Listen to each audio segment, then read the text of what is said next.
welcome to Those Who Give a Damn podcast. Super excited to have you here today. One of the reasons why we started this podcast was to be able to give voice to young people. We know that we live in a society now that the truth sometimes is muted, is misinformed. And I know as I have traveled across the country the last couple of years, young people have something to say. And so, with that being said, I wanted to give a platform for young people. So I am so excited to have you here to learn about your lived experiences, as well as the great work that you're doing at American University, leading the NAACP. So definitely welcome to Those Who Give a Damn podcast. Thank you for being here. Thank you for having me. Awesome. So one of the ways I like to start this podcast off is by allowing the guests to share their lived experiences. We all have experiences that have crafted us to be the person that we are today, to take on those causes that are so passionate to our hearts. I find it that in every interview, there's a story behind what we do.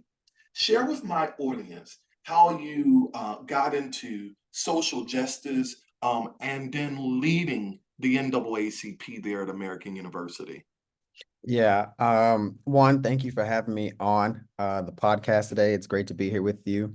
So I actually got involved with social justice. It started out with my love of politics, and I was in the 7th grade, and I was at a school by the name of R.T. Hudson Junior Academy, and it's in the Bronx, and we had just gotten this new civics textbook. It was a low resource school, so we didn't have there weren't many updated textbooks. Our textbooks were actually from the 1980s and 90s, but they still had good lessons in them. And so we had gotten this new civics textbook, and I was intrigued with it. So I was reading and stuff in it, and I read about the executive branch. So like there was this whole part of it that was just dedicated to the executive branch, the legislative branch, and the judicial branch. And I started reading the executive branch, and I read that Franklin Roosevelt was a 4-term president, and I became in love with reading more about the presidents. And I started watching documentaries, and this was just right around the time of the 2016 election.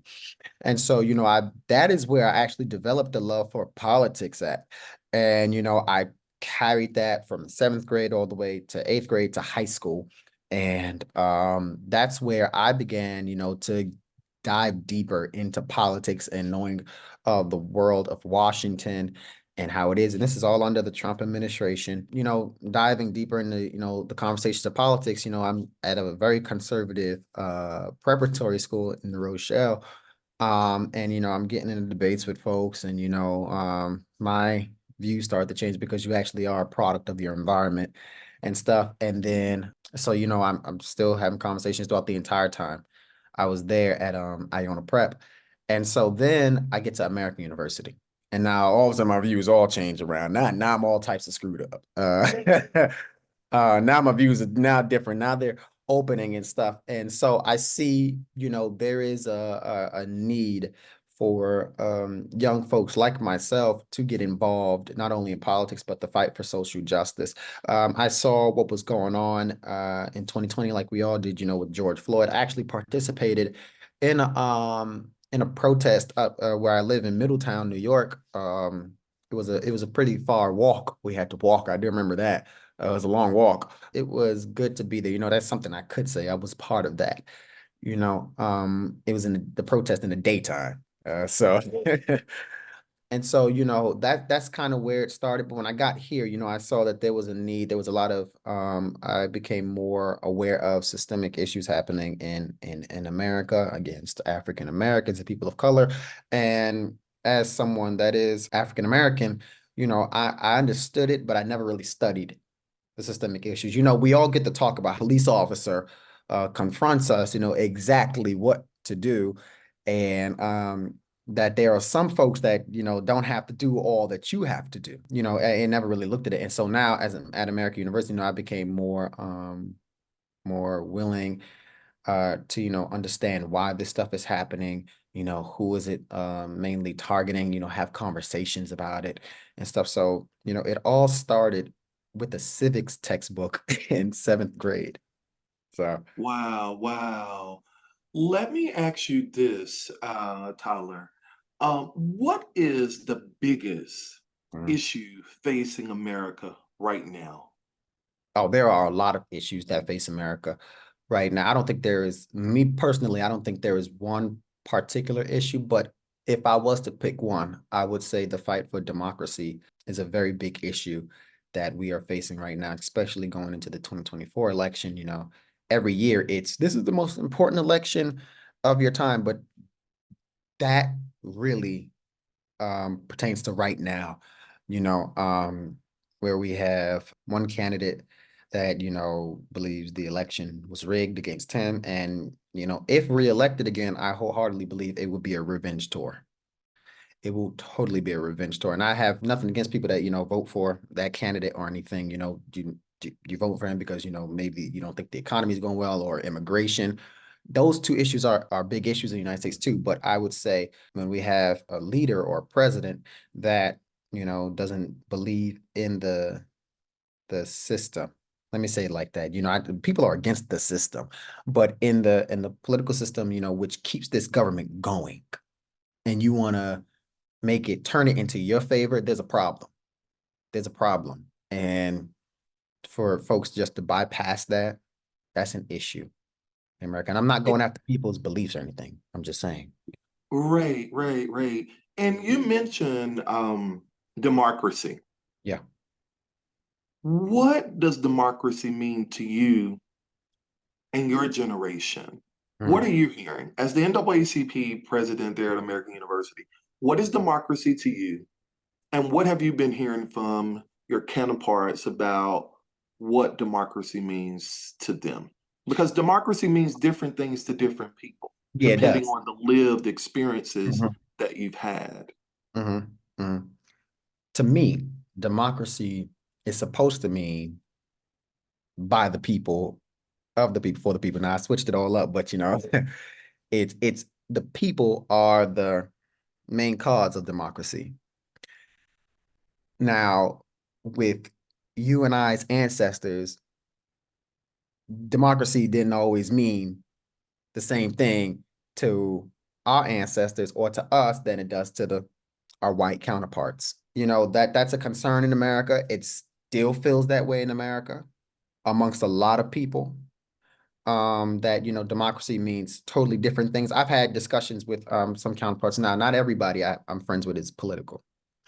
But they do have, valuable insight on the political system and, and what democracy means. And I would say it kind of means the exact same thing for them, such as the definition I gave you, uh, for the people.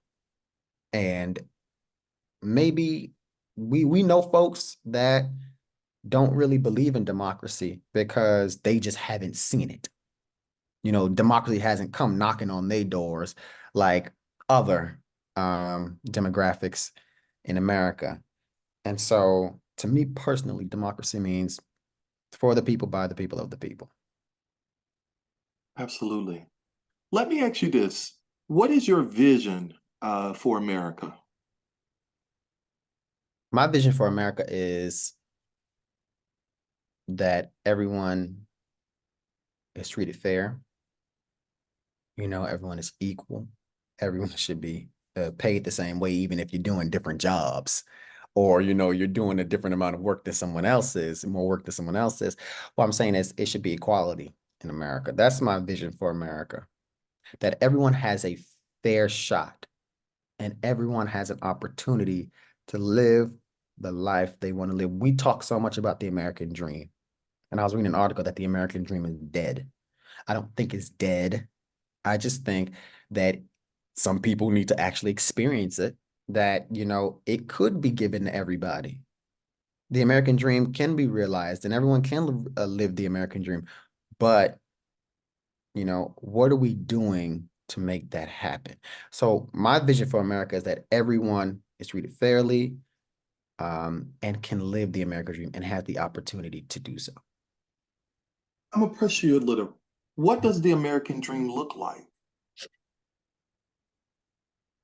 Living where you want to live, you know, for folks that, I'm going to use this example, folks that live in under-resourced communities, which were redlined, how can they get out of there? Or how can they make it better? Where they say, well, I'm not running here. You know, everyone has a love for the community in which they live in. And no one actually wants, you know, some people move, but some people just don't want to leave. Well, how do we make it a better living for you? That you don't have to look over there and be like, oh man, I wish I could live like them. You know, the American dream is, you know, opportunity, where everyone has an opportunity to work, you know, to go on vacation if they want, to live the life that they so dream.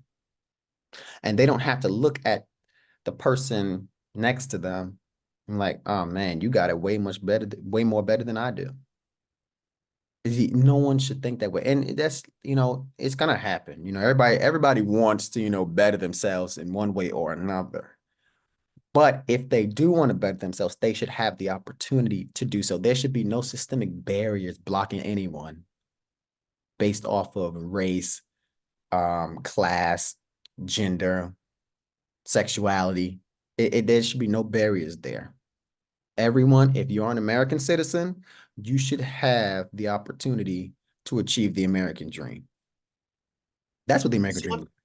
Absolutely, absolutely. So, do you feel your generation is being set up for success to be able to live that American dream and not only live the American dream, but have a seat at the political table of power? Mm, mm. So I would answer those in two different answers. So the first one is I do not think there are parts like there are parts in the society that, you know, some of us, you know, we're just not being set up for success here. Tuition is high for college, for universities. Let's start there. Rent is high. $2,000 for a one bedroom. Let's be for real.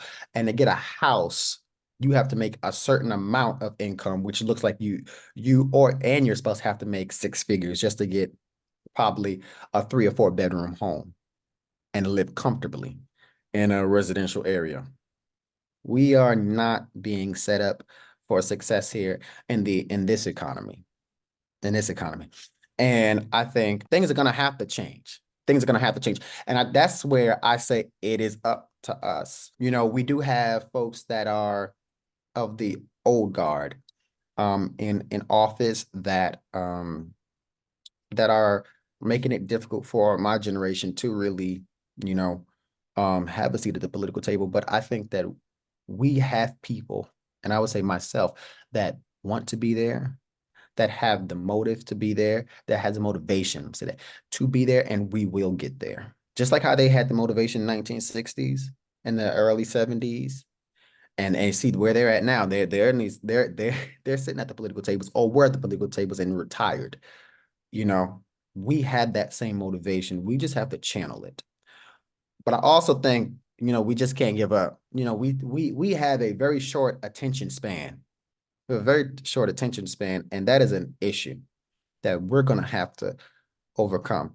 Because, and I say that because if you look, Roe v. Wade and affirmative action, those have been battled. Those have been, yeah, those have been fights that have been fought for over 50 years. Going on 50 years, about 50 years, yeah. And the conservative movement, they kept it alive and they kept it going until they got a 6-3 conservative majority on the Supreme Court to shoot down Roe v. Wade and affirmative action. I look at Black Lives Matter, and it was a powerful movement in 2020. But my thing is, where are they now? Where are they now? And, you know, I know it's not big, you know, social media ain't really on top of it.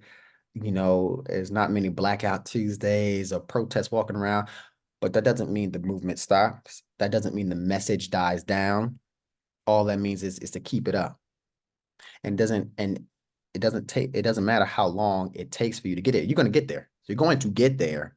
It just got to take some time. And what I say is that, you know, certain political demographic, they play the long game.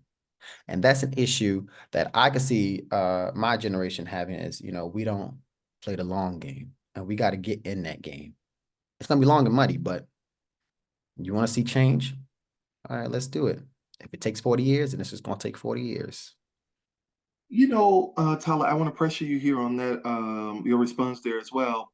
The current leadership and the Congress and the Senate, we know their average age is around about 60, right? They would say they would use your response as a justification of why they still need to be in office. So you kind of alluded to how Black Lives Matter movement, we showed up in that particular movement, but then it faded down after, George Floyd, right? A lot of critiques of, Gen Zs and millenniums are that we are a social media generation. We are very reactive and not proactive. We take to social media, but outside of social media, are we really advocating for those policies and procedures and legislations to be passed? You just talked about Roe versus Wade, and Roe was a decision by the Supreme Court, but when we look at Roe, many would say that due to the lack of people actually going out and voting, Yep. which allowed Donald Trump to win election, is the cause of that. Many will say that your generation, my generation, they didn't show up to the polls and vote because they just thought that their vote didn't matter. What would you say to all of that? So to give it a little historical context there, for anyone that would say something like that, 2016, I want to really go back to 2014 midterms.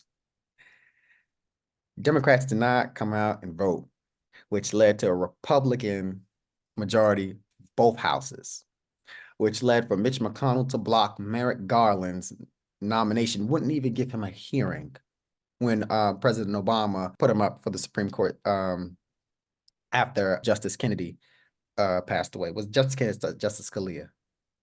It was Justice Kennedy, I think. It was one of the Just yeah. So excuse us for that. But no, they didn't vote there. So we couldn't vote. My generation, we couldn't vote at the time.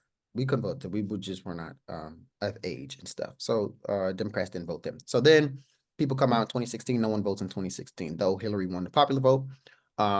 Still in some areas, people felt, Donald Trump really spoke to them, was going against the system, and they didn't like Hillary or Donald. Of course, I wholeheartedly believe voting is the most important thing. This is what happens when people don't vote. This is the consequence. This is the consequence. You get folks like Mitch McConnell in leadership. He could have stayed a minority leader. People don't understand that. In the midterms, he could have stayed a minority leader, and Democrats could have kept the majority, or could have gained a majority in 2014, and got Merrick Garland's nomination, and people could have voted in 2016. And had Hillary be president, that would have been a liberal court right now. Roe v. Wade and affirmative action wouldn't have been thought about. It probably would have been strengthened. It would have been on lock. Now you really can't touch it. But now we're living in the opposite world, and this is just literally a full lesson. This is what happens when people do not vote. Okay, you got that. All right, we don't vote. People don't vote. But I can understand why people say they don't want to vote. Because when you have politicians in there that are really in it for the money and really in it for the power and barely see their constituents and barely receive their phone calls, it's the interns that are answering the phone calls, putting it into a system, and then a legislative correspondent is drafting up the email or the letter to be sent to them. Of course, I understand that. Of course, I understand that. And I see that, and, I have problems with that. But, You gotta keep going so you don't get fired. Okay. I'm not trying to get fired. So, you know, you gotta just keep on keeping on. But I can understand why people say, you know, they don't want to vote and stuff. And for these old politicians that, you know, are still in there, oh, they're not going to vote. You know, it's okay. Well, I would say, you know, your days are numbered in the office because we're coming to take those seats. And, you know, we're bringing new ideas. And, you know, I have full faith and trust in Gen Z and millennials. You know, we see, Wow, that's powerful, Tyler. So, Tyler, I want you to repeat that again, your message to lawmakers, because that was powerful. That was very powerful. I want to make sure we capture that. Your message that you said was very powerful. And this is not the first time I've heard this in the podcast hmm, from Gen Zs. hmm, we are coming for their seats. We are coming for their seats. And so their days in the office are numbered. And if they don't make a move for us, or think about us, or hear from us, or want to talk to us, or listen, let me say, listen to us, you gotta go. You gotta go. Wow. You gotta go. Wow. But Wow. also for those running for office, you know, you can't be too radical. Nah. In some districts, in some states, you can't be too radical. So you gotta come to the middle. You gotta come to the middle. But that don't mean you gotta abandon your beliefs. That don't mean you gotta sit there and say, oh, well, I can't do that. You know, I can't listen to the other side. That's how you're gonna get there. That's how you're gonna get there. You know, but in some districts, you know, you can keep forward to your beliefs and stuff. But you know, it's political. But I'm coming for this. That's I'm coming for the wow. seat. So, Wow. No, no, no. So, Tyler, this is good stuff. So, I want to move in. We are in the middle of the 2024 election. mhm. And what would be your message to, what would be your message to both candidates? Oh my, oh my goodness. If I had to say something to both of them, one is good luck. Really, good luck. May the best man win. But hear out the American people. Hear out Americans. Because to be quite honest, let's be honest. Let's be honest. One is running for revenge. The other one is running because the other one is running. That is the only reason why the two of them are running. Donald Trump is running for revenge and to get back in power and to change the American political system into his favor, which you know, people probably would do that for him by themselves. He did. Me personally, I don't think he's thinking that. He just wants revenge on people that did him wrong. And then Joe Biden is running because Donald Trump is running. And Joe Biden believes that he is the only person that could beat Donald Trump. Because let's be honest, if Kamala Harris was to be on the ticket and it wouldn't be Joe Biden, Kamala Harris would lose. Kamala Harris would lose. That's just plain facts right there. Listen to the American people. Find out what do they want, is my thing to the both of them. Stop running because the other guy is in office or the other guy wants to be in office. You're running for president of the United States. Take some tips from George Washington. You know, sometimes you gotta let some things go, but you're doing it for the people. Because at the end of the day, you're the leader of the free world. Everyone looks up to you. All these other countries have to look up to you. And so that is my message to the both of them. And also good luck. So Wow. Wow. Good stuff. I want to, because we're a solution oriented platform, right?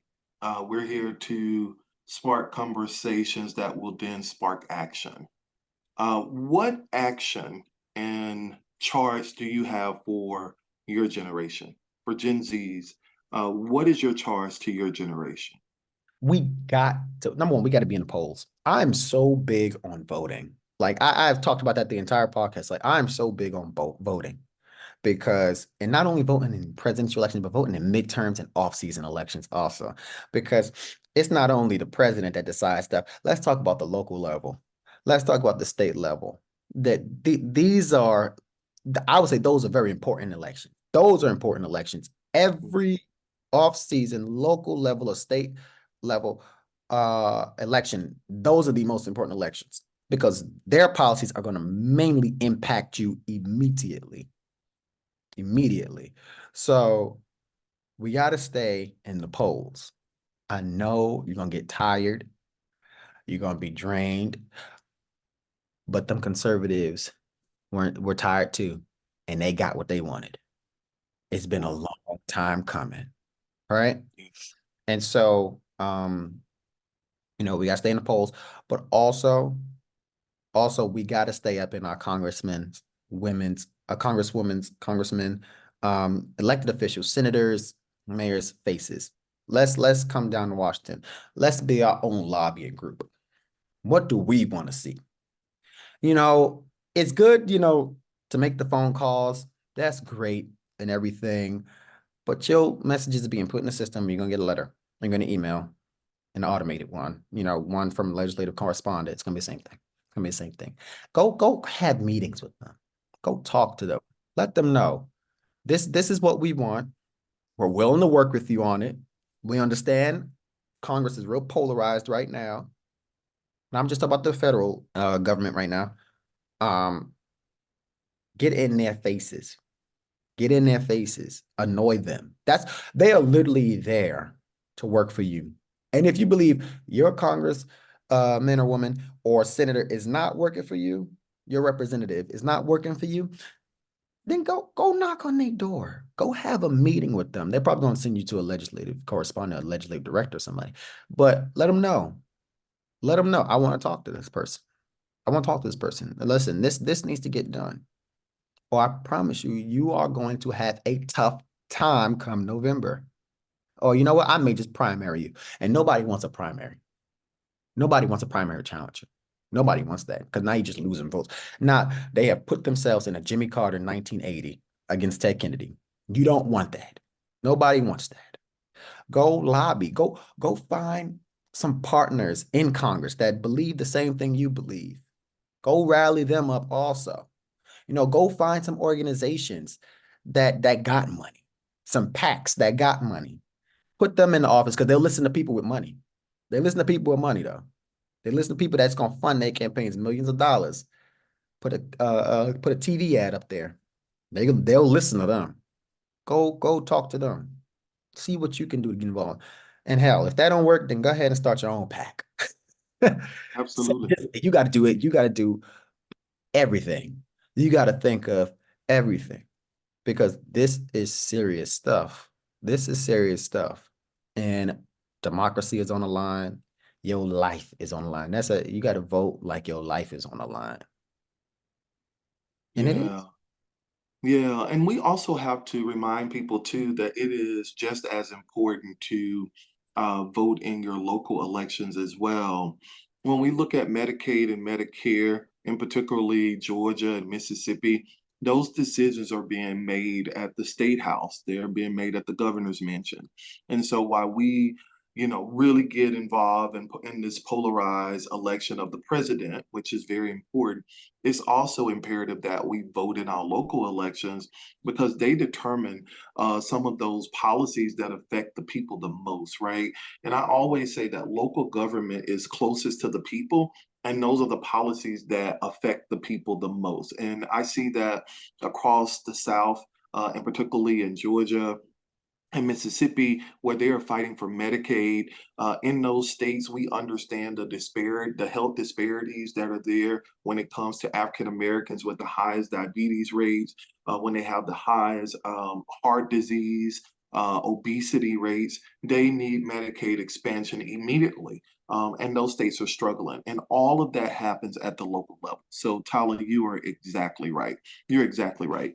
I just also want to say that the future of America is so bright. I will tell you this, Tyler. I had started to lose a little hope a couple of years ago during the pandemic. I was losing hope because I felt like the voices of the most powerful and the most influential, which is the people, the people closest to the problem was being muted.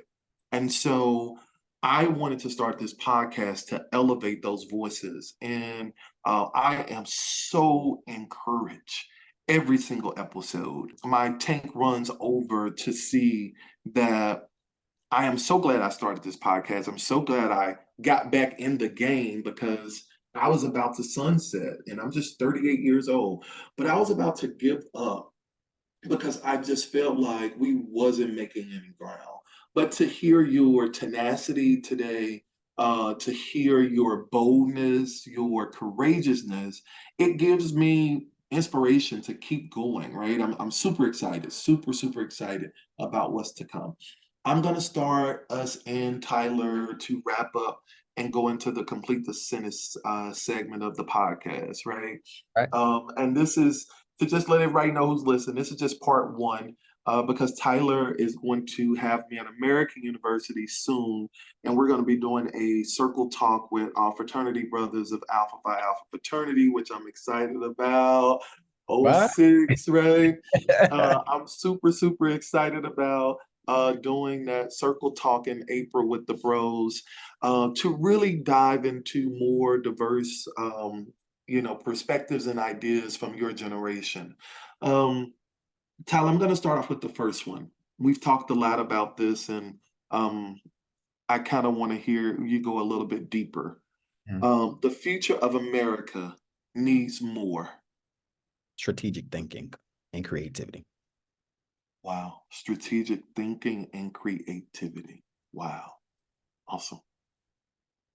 In politics, we must prioritize. Every American. Awesome. To address social issues, our first step should be Get in our elected officials' faces. voices of the voiceless can be amplified by Community organization. community organization. Wow. Tyler, thank you so much again for coming on Those Who Give a Damn podcast. I am so encouraged, so inspired. I look forward to being on the campus of American University next month to have that circle talk with you. But I am so excited that we started this conversation this evening. And I look forward to all of the great work that you're going to do. You are extremely destined for greatness. And I am just so grateful that my podcast was able to amplify your voice and give you a platform to speak truth to power, to speak to your generation, and to speak to